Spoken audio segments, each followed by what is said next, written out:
Welcome to Foster Life. It's Monday, the beginning of the week. Yep. Oh, and I am glad to be here. I got a lot of energy for a Monday. I'm like ready to rock this out. Yeah. And do a Let's show. do this.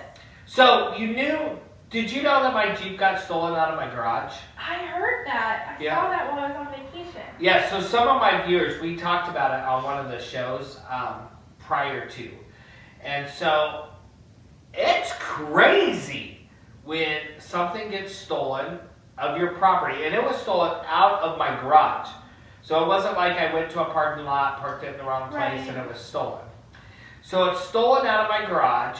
Do you know the mess that I had to go through to get that silly thing back? It was crazy. Really? So the sheriff's department contracts through a towing company. Mm-hmm. Well, my insurance doesn't pay for tows with that towing company.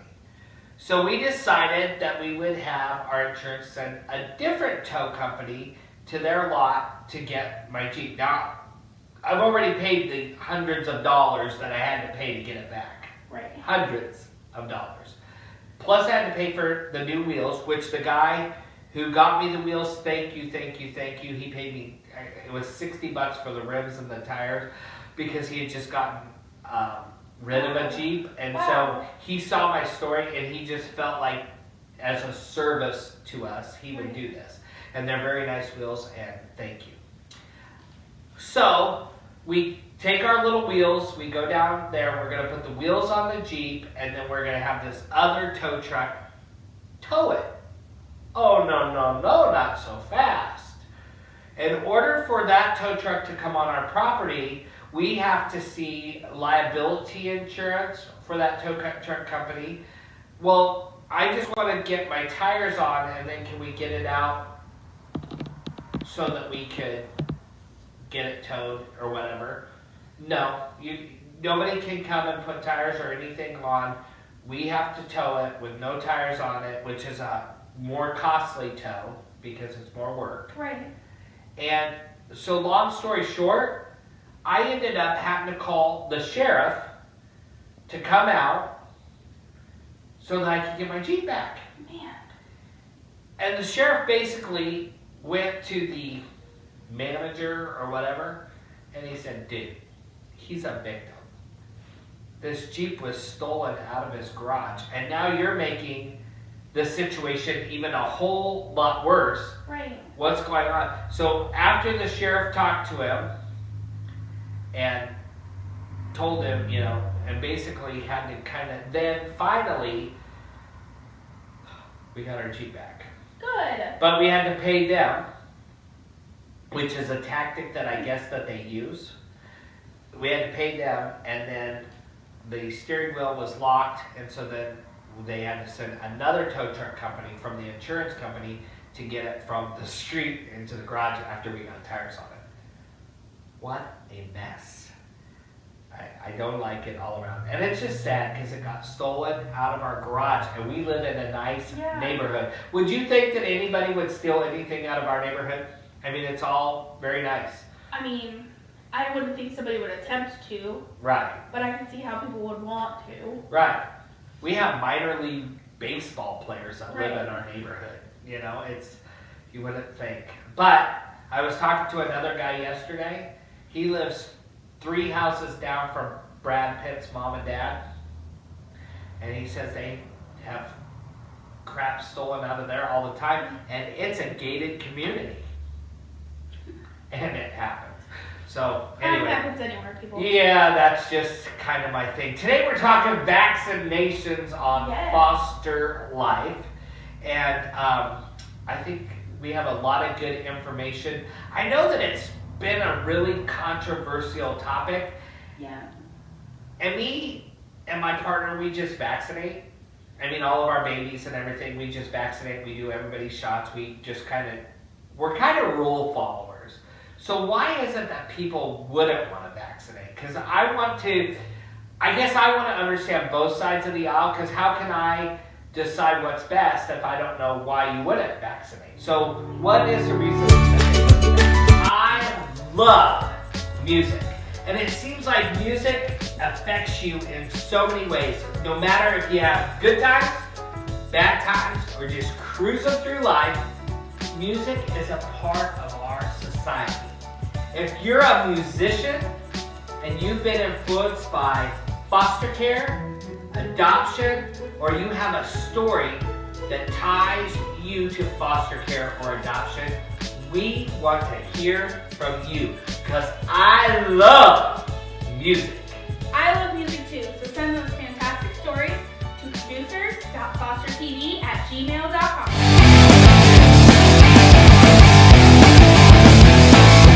Well, there are a few reasons. One of them is religious basis. They just typically will decide, based on my religion, I'm not going to vaccinate. I'm not going to put a foreign substance in my body, Right. or my children's body.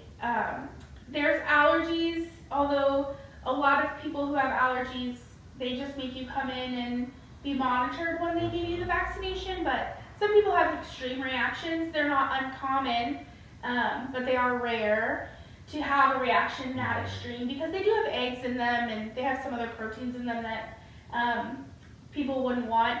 I just read, you and I are both doing this vegan thing. Right. A lot of people who eat vegan or, live a vegan lifestyle won't want to be vaccinated because it has eggs in it. Oh.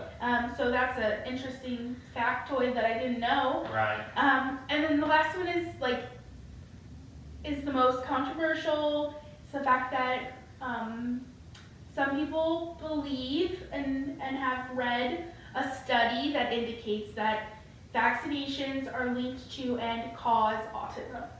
Oh my goodness. I cannot believe you just said this, because we just had a guest on our show who was talking about this. Mm-hmm. And she does vaccines and she vaccinates and all of that stuff, but she was telling us how part of her family believes that they don't vaccinate because they're afraid that it's going to cause autism, and with the other disabilities or challenges that their kids have, they just felt like that was an addition too. So what do we know? Does it cause autism? Because I didn't know. I mean, I kind of just went based on what we knew. So there's no definitive link to autism and vaccinations. Mm-hmm. None whatsoever. There was some bunk science a few 15, 20 years ago. Right. One scientist, he admits to it now that he forged the science, he forged the results to indicate vaccines cause autism. Right.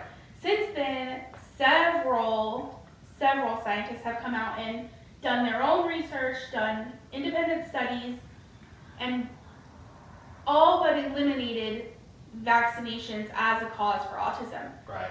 Because we don't know what causes autism, it's not saying that there's not necessarily a gene Right. that is impacted by a vaccination that would cause it. Mm-hmm. But at this time, there's no definitive way to know whether or not it does cause it.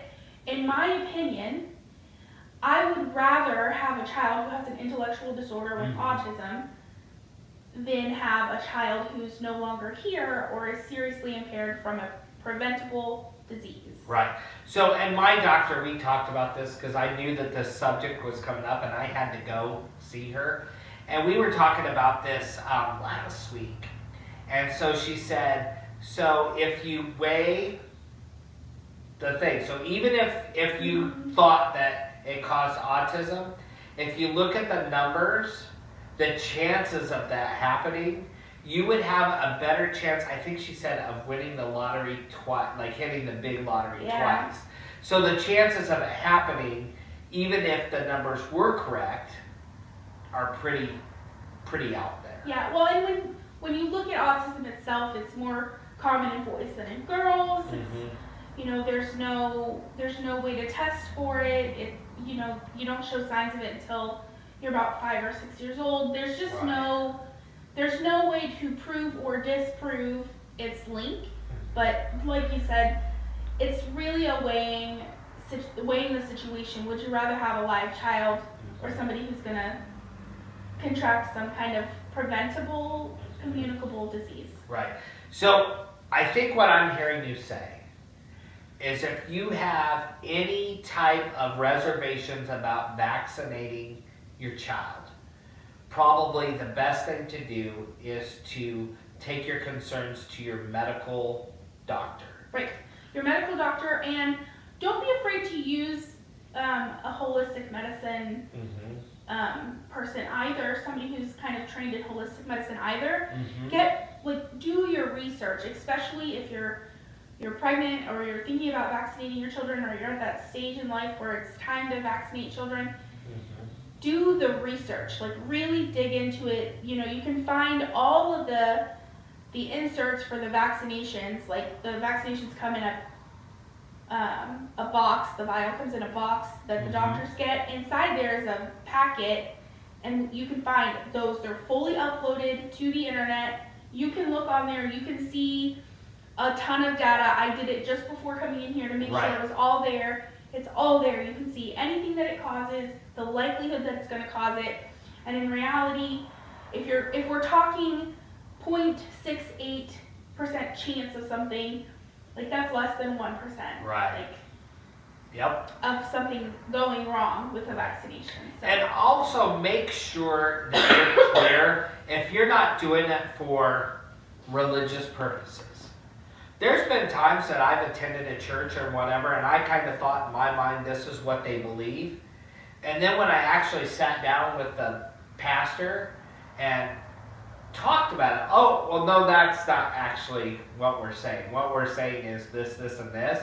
So I would guess that if you don't vaccinate for religious purposes, maybe go to somebody within your church organization that can explain. And if that's what you believe, hey, that's what you believe. You know, I know some religions believe that your blood is part of your spirit, and so a blood transfusion is a no-go for that religion. And we got to respect that. That's what they believe. But also, I guess what I'm saying is if you're not doing it for religious purposes, make sure you really know what the background is and that you're really clear in making that decision. Right, and remember that herd immunity is only viable if the majority of people are vaccinated, right? And you have an outlier of a person, somebody who is religious, somebody who does have an allergy. Right. Those people are protected because everyone else around them is protected. But as we become more and more inclined to not vaccinate children, now if there are 5 people in my room currently and 3 of them are unvaccinated and 2 of us are, herd immunity is no longer going to apply. Right. Because the majority of people aren't vaccinated, so the herd is no longer vaccinated. We're talking vaccinations today, right here. Hey all, it's Courtney from Foster Life, and currently Foster TV is looking for 12 nonprofits who support foster and adoptive kids and families that we can support financially or with in-kind gifts.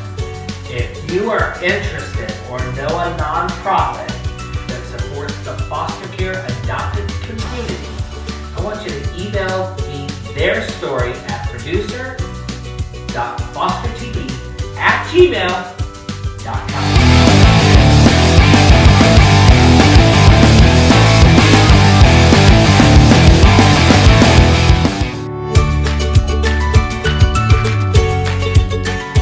Welcome back to Foster Live. Today we're talking vaccinations. Yes. And there's so much that we have to learn. And I guess the reason that I really wanted to do a show, oh my gosh, this is in the media right now. This measles outbreak. It's huge. It's huge. Especially up in New York, kind of those eastern states. But when you're looking at the numbers and stuff, I'm thinking, oh my goodness, this could be turn into a big thing. And so I really wanted to try to look at the pros and the cons and make sure that we as foster parents, adoptive parents, kinship parents, and even bio parents know what it is about vaccinations. Yeah. So, you get a kid into care. Mm-hmm. And when the kid comes into care, you guys get shot records, because I know you do, because usually they bring them with me with the kid, or I'll get them within a couple of days. Usually when I get my travel letter, usually that's when they'll tell me the vaccinations. Also, when you go to your wellness check, your 24-hour wellness check once they've come into care, your doctors should pull up the vaccinations, and if they don't, just remind them. Just say, hey, you remember this kid just came to us last night, we're doing the 24-hour. I just want to make sure where we stand on vaccinations. If the child doesn't, so the bio parents choose not to vaccinate, and they come into care with us, and the worker says, okay, they don't vaccinate. What do? Do we make that decision, or do we go with the state? Do we go with the bio parent? What do we do? Because I wouldn't know as a foster parent. Right. So it's really important to remember that just because this child is in foster care does not mean that their parents do not have the right to make certain decisions. Okay. So their parents have chosen not to vaccinate. Right. When I was a case manager, I always asked the parents during my first visit with them, are your children vaccinated? Mm-hmm. And a lot of times they would say no. Right. And I would say, okay, is that a preference, or is that just the fact that you haven't done it? Right. I've always gotten the response of, well, I just haven't done it. They haven't been to the doctor in a while. Right. Like, okay, great. So if I vaccinate them, you're not going to be upset. Mm-hmm. Like, no, absolutely not. Sometimes you'll get, it's a preference. Right. I don't want my children vaccinated. Just like you might get a child who's Native American and their parents don't want their hair cut. Okay. You know, that is a or Pentecostal. Mm-hmm, that is a preferred preference, and that is something that we're going to abide by until we've either terminated rights or until there's a specific reason that a child has to be vaccinated. So we're always going to try and abide by what the parent wants, and so then we just have to work around that issue. Okay. So it's safe to say if a child comes and they're not vaccinated and you have lots of kids and you're not comfortable with that, you need to let the caseworker know. Absolutely. I mean, you're not only putting, when you have a child in your home who's not vaccinated, right? Your children might be vaccinated, and if they're just at your house, sure, that herd immunity that we were talking about a little while ago, that's probably going to work just fine. Right. But you still have to think about other children in your home. If you have a child who has any kind of health issue, anything at all, you're exposing them to everything that this unvaccinated child is exposed to, so it's perfectly okay for you to say as a foster parent, you know, the parents aren't okay with vaccinating, they're not vaccinated, they go to public school. Right. You know, every child gets sick at public school. I'm sure everyone knows that when you send your 5-year-old to kindergarten for the first time, they're sick all the time. Right. I think that the thing that I see more than anything is not that they're not vaccinated. Usually when I get a kid, it's just that they're not up to date. Yeah, they're just behind. And so in that 24-hour window, I always schedule with the doctor, okay, so Victoria, how are we going to get them caught up? And so she usually comes up with a plan with me, and she said, okay, so we'll do these today, and then we'll come in and we'll do these, and then we'll do these. And so our goal more often than not being vaccinated is usually that we just got to get them caught up on their vaccinations. Yep, and that's very true because at birth they're given certain vaccinations unless the parent says otherwise. So when they come into care and I'm receiving that vaccination schedule, I'm seeing that they were vaccinated. So a lot of times if I can't get a hold of the parents or if a worker can't get a hold of a parent, we're assuming that vaccinations are okay because you're vaccinated at birth. You didn't make your preference known, and then there's a certain schedule to keep. So definitely always let people know your preference. Right. But also make sure that your kids are up to date. Right, and you do want to make sure that they're up to date, but I don't want you to worry as foster parents. If you get a kid in and they've had some of their vaccinations and they're missing a bunch of them, it's cool. Your doctor will get them caught up. Just because they are way behind doesn't put them at any other type of, you know what I mean? Like, right, they're not at they any can't more have risk than exactly. a child who's vaccinated or unvaccinated. Yeah. So medically, if you have a child that doesn't have vaccinations, what do we need to know? Like, what medically do we have to do as foster parents? So as a foster parent and a parent, if you're a bio parent watching this, right, great. But know that if you choose to keep your children unvaccinated, it's your responsibility and it's the law to let everybody else know that your child's not vaccinated. Right. That means you have to send them to school, and the school has to know they're not vaccinated. Right. You have to have a waiver to send them to school unvaccinated. If you go to the doctor's office, you need to let the nurse at the front desk know, my child's not vaccinated, and they're going to probably give your kid a mask to wear. If you go to the hospital, this is a big one. Hospitals are breeding grounds for germs. No matter how clean they are, it's a breeding ground for illness. Yep. If you go to the hospital with your unvaccinated child, even if your child's not the one who's sick, you need to let somebody know. Like, I have an unvaccinated child with me. You're not only putting your child at risk in that situation, but there are other people who are sick in that hospital who are now at risk for anything that your child might be carrying. Right. I read online just a couple of days ago when I was getting ready for this show, and they brought up a good point. If you're in a car accident and your kid has to be taken by ambulance, the first thing that you want to let them know, if they're going in an ambulance, you want to let that paramedic know that that child is not vaccinated. Yep. So all medical, anybody like that. In regards to that, there's a really great thing you can do.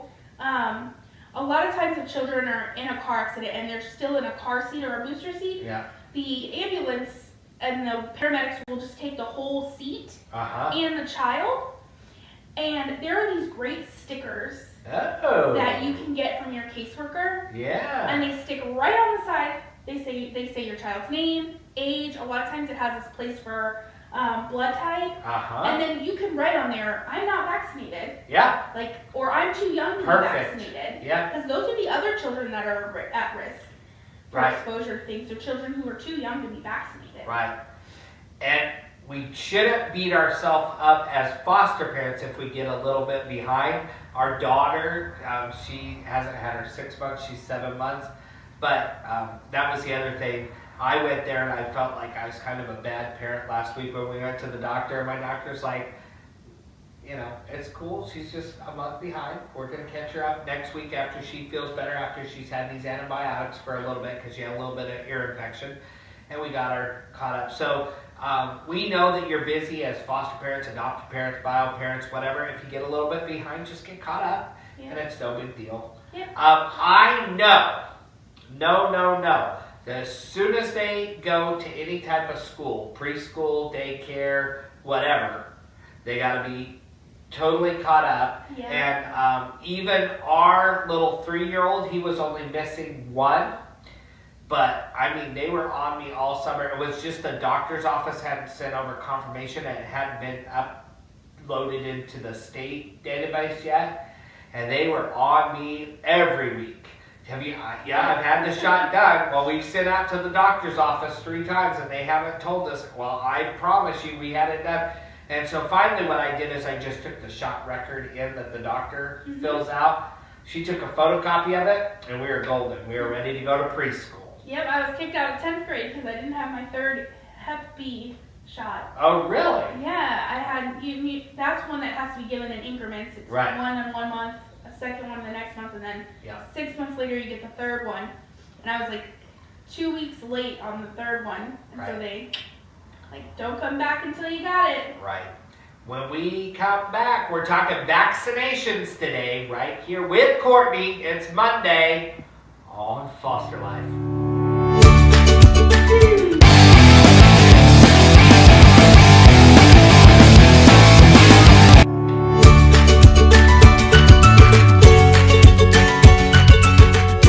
Welcome back to Foster Life on Monday. I'm so excited because my sick little buddy's gonna be back on Wednesday. My Tristan? yeah, my counterpart. He's been sick with the stuff that we had. Yeah. And it seems like we got it, like I had it, then you had it, then Tristan got it. And then hopefully we'll all be back, but I know he's going to be back on Wednesday, and we're excited to have him. It's kind of like shotgun, and then next Monday, all three of us will be back together, finally. I don't know, I haven't seen him in so long, I feel like I might just have to come and sit in on Wednesday. I know. Well, we always like it when you sit in because you usually are our little advisor, and you say, Rob, Tristan, that's not necessarily correct. We need to go back and fix that. And so we do that. That's true. You play a good role as far as that's concerned. So, do you know what the vaccinations are? Because I mean, I'm a parent, but she's always like, you need your T2 and your 4-9 and your 6-6 and 3-3, and I'm like, okay. And then she always tells me, okay, now you're gonna hold her here and stuff. And I play with my babies, and then she does it, and they cry for a minute, and then I hold them, and it's over. And I hate it when they get those shots because they get the big alligator tears, and they look at me, and I'm like, I didn't do it, she did it. So what are these vaccinations? So I do know what they are, only because I have this really handy pen. No way. Yes, it pulls out. Oh my gosh, look at this. All of them. So at birth, children are always going to get hepatitis B. Wait, show the camera again so we can It's a zoom little in. rich because I was playing with it earlier. Oh, okay. So what do we got? So, you're going to get hepatitis B. At birth. Yep. And then you're going to get DTaP, which is diphtheria, tetanus, and pertussis. And if you don't know what pertussis is, that's whooping cough. Oh, okay. And then there's what I can't pronounce. It's Haemophilus influenzae B. Oh, that sounds like influenza. It's probably something that lasts a little bit longer because you have to get it several times. Oh, okay. There's polio. Yeah. There's pneumococcal conjugate PCV. Mm-hmm. Measles, mumps, and rubella, which is the Right. MMR, which is the one most commonly associated to possibly cause autism. Okay. There's varicella, which is the chickenpox vaccine. Yeah. Hepatitis A. There's rotavirus, which is like RSV. Uh-huh. Tetanus, diphtheria, and pertussis again when they're 11. Mm-hmm. And then there's the human papilloma virus. Uh-huh. And then, of course, there's every year is the influenza. Okay. So, I mean, there's a lot So those are the main ones. covered there. Yeah. You know, the interesting thing is, Courtney, is I traveled a lot to third world countries, you know, Haiti and different Yeah, you have to places. get like malaria then. Right, yeah. But the interesting thing is as Americans, we're quite privileged. Yeah. Because, like my mom and dad's generation, like my dad's going to be 80 this year. There's several people from their generation that had polio Mm-hmm. and were either in a wheelchair, had wheels. That's what all these foster parents that are awesome that have these kids with disabilities, they call it have wheels. So there's some of my parents' friends had wheels or walked with, you know, canes and stuff because they had polio. Mm-hmm. And we rarely see polio or measles or things Yeah, in America. There are 0 deaths per year in America from polio. Right. But But there's in these third world countries that I've traveled to, there's a lot of people that I've still met that had polio and had these things that we vaccinate for. So the reason why I'm bringing this up is it just kind of shows me that we have a tool here in America that's a really cool tool to take care of our young people. And remember that it's kind of a gift because not every country has these same tools. And a lot of these things that we vaccinate for, I have seen in other countries or other parts of the world. Right. I think that's a really great statement. Just because there are other things that people will say, like, oh, vaccines aren't the reason we don't have polio. It's the fact that we have running water and better hygiene and better sanitation. And some of that's true. Right. If you look at the research, a lot of that is true, but this vaccination comes alongside of all of the technology that we have. Right. And says now we can completely eliminate it. Right. And in cities like New York and New Jersey where they're having this huge measles outbreak, it's because they have so many people crammed into such small spaces, and so many people in those areas are choosing not to vaccinate their children. Right.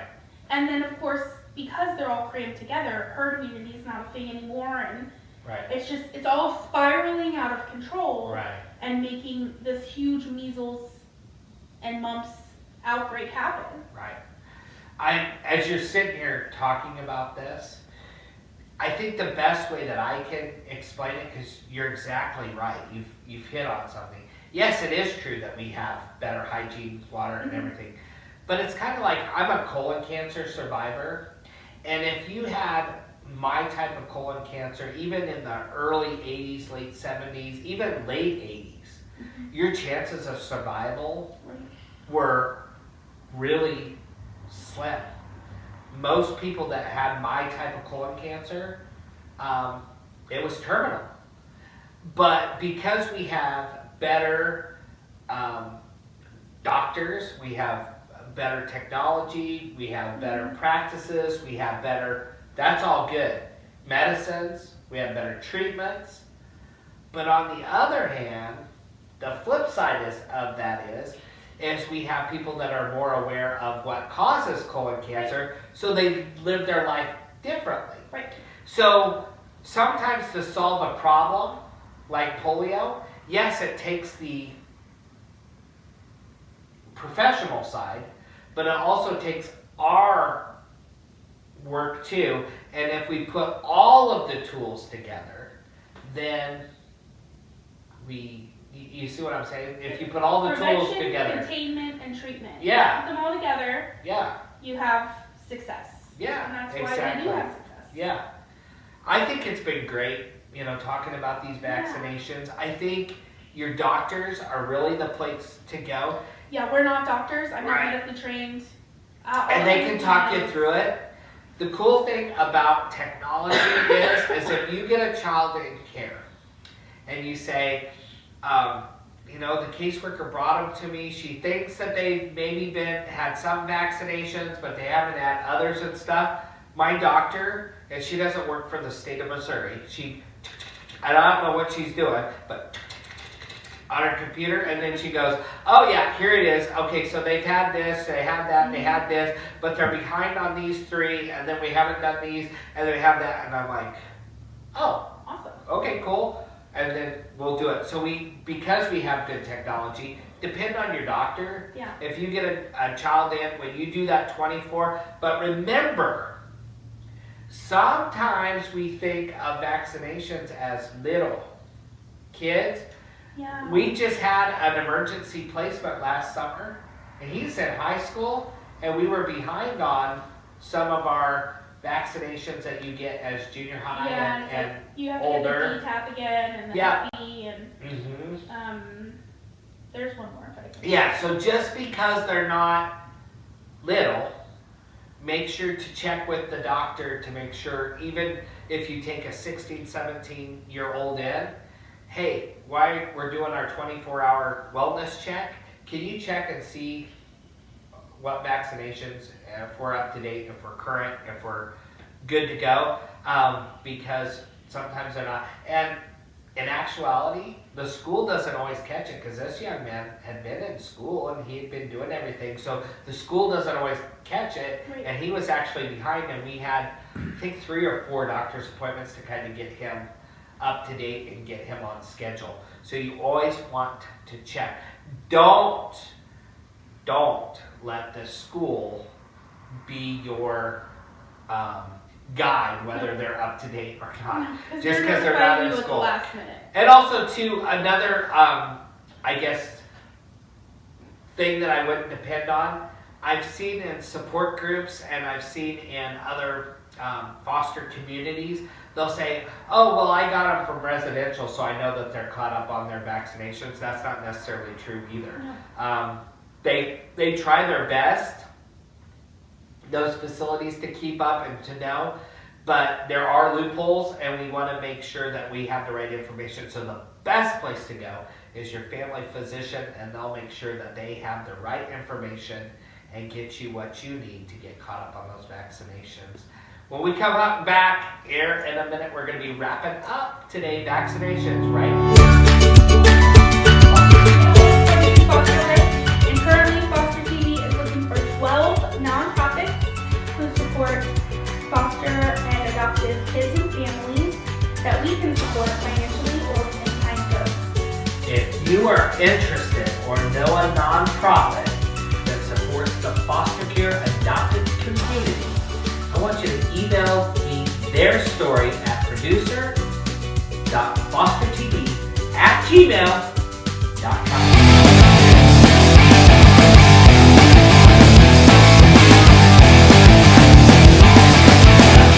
And we look forward to If you've thought about fostering or adopting, or if you've got little children, teenagers, or maybe all of your kids have gone off to college or gotten married, what are you waiting for? Get online, do some research, and maybe you can help out a kiddo too. Yeah. And you know, Courtney, the thing that I always want to remind people, there's some of us foster parents and we take on a lot of kids. But there's a lot of people out there that make a huge difference in a child's life, and they just take one. Mm-hmm. And you know, It just takes one. yeah, It only takes one. it only takes one. And you know, if you stop and think about that, we have millions of homes in the United States. And if 1,000 homes took one child, that's 1,000 kids in a home instead of residential Yeah. or whatever else we have to offer. Think about the difference you could make to those children's lives. One of them could be the next president, Right. Or president in a few years.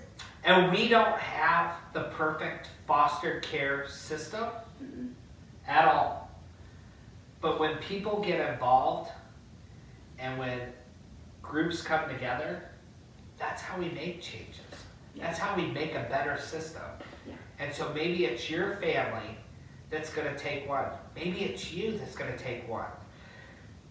If you saw last week, a week ago, Friday, on Foster Life, I had the Boys Housing family story. Mm-hmm. Single mom who decided as a New Year's resolution that her New Year's resolutions were just a little too self-centered, and she wanted to do something to give back, and the thought popped in her mind to become a foster parent. And I watched this woman sit right here on this couch and tell me she won the lottery with the 2 daughters that are now her daughters that she adopted out of foster care. She won the lottery. Everybody wants to win the lottery. And I think that there's people out there today watching that want to win the lottery. And I'll tell you, folks, they say that it's not true that you can't do it, but I hit the jackpot 10 times. 10 times. And my kids are amazing. So if you're thinking about being a foster parent or adopting, you know what? Doesn't hurt to get more information. No. Pick up the phone, send an email. Doesn't cost you a dime. Research on the web. That's what I always do now. Yeah. When I want to know about something that I'm interested in doing, I just start researching it. We did that the other day. We were thinking about supervising some visits. And so I just started researching, made a call, and guess what? If we want to supervise visits, it's really easy. We could get set up, blah, blah, blah. But it just takes that initiative. Mm-hmm. So get started today. Till Wednesday, Tristan's going to be back. I love having you. I really do. I know, but It's going to be awesome. Empty. I know. And we need Tristan back. So on Wednesday, Tristan will be back right here on Foster Life. We'll see you then.